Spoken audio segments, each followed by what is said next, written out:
At its core, buy now, pay later, or BNPL, is one of those financial innovations that feels deceptively simple. You walk into a store, or more likely, scroll through an online shop, and instead of paying for your purchase up front, you split the cost into smaller, interest-free installments.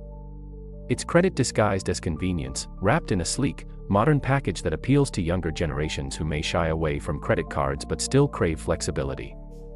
Companies like Klarna, Afterpay, and Affirm have built entire empires on this concept, convincing millions of consumers that affordability isn't about how much money you have right now, but how effectively you can distribute your spending across time.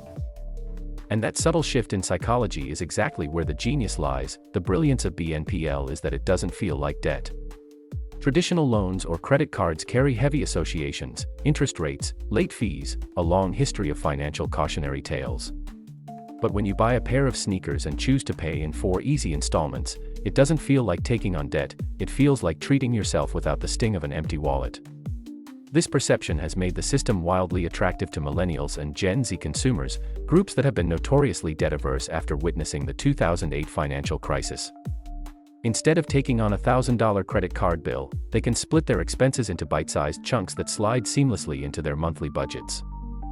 Behind this glossy surface, however, BNPL is more than just a tool for consumer spending, it's a business model that thrives on scale. Retailers love it because it increases sales. Shoppers who might hesitate at a $200 price tag are far less hesitant when it's framed as $50 spread out over a few months.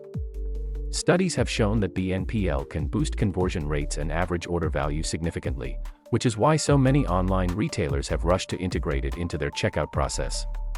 The service providers themselves earn money by charging merchants a fee, effectively monetizing consumer psychology in exchange for higher sales. For the companies, it's a win-win situation. They profit without appearing predatory, positioning themselves as enablers of financial freedom rather than lenders of last resort, but as with any system that democratizes access to spending power, the cracks start to show when people push it to its limits. Buy now, pay later may not feel like debt, but it functions like it. If you stack too many BNPL purchases across different providers, suddenly those small, manageable installments pile into a mountain of obligations. Since many BNPL services don't require traditional credit checks, people can easily overextend themselves without realizing it until payments begin to collide with rent, bills, or other financial responsibilities.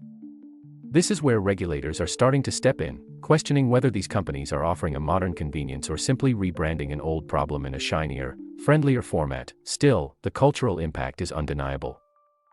BNPL has reshaped the way younger generations approach consumerism. It's not just about owning something now, it's about reshaping time itself.